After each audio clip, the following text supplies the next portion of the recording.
good afternoon. Another interactive magic tricks ang ipapakita ko sa inyo. Simpleng-simple lang at mabilisan. Tingnan nyo to. Okay? So, simple lang. Itong tatlong to ang start. And then, meron ako ditong 1, 2, 3, 4, 5, 6, 7, 8, 9, 10, 11, 12. 4 jacks, 4 queen, and 4 king. Ganito ang magiging sistema natin. Magmula dito, mamimili ka ng 5 to 15. Numbers from 5 to 15. Okay? Nakapili ka na? Tandaan mo yung pinili mo. For example, pinili mo number 7. So, ganito.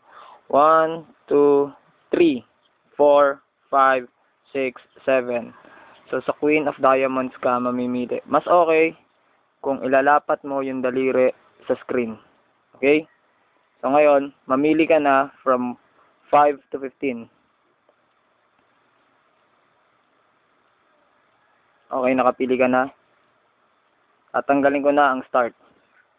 So, kung ano yung number na napili mo, bilangin mo naman ulit siya, pabalik. Pabalik. Kahit na ano pa yan. Okay? Okay. So, sigurado ako na hindi Jack of Hearts ang kinalalagyan ng daliri mo ngayon. Hindi rin King of Hearts. Lalong hindi Jack of Clubs. Oops, babalik ko. At hindi rin King of Spades. Okay?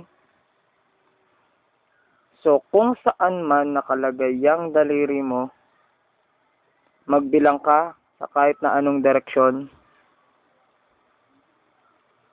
ng paapat na bilang. 4 na bilang.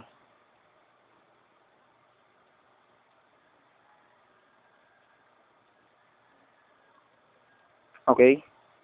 So, siguradong hindi yan King of Diamonds. Hindi rin King of Clubs. Hindi rin Queen of Hearts. Hindi Queen of Diamonds. Hindi Jack of Spades. Hindi Jack of Diamonds. Lalong hindi Queen of Spades. Hindi Queen of Hearts.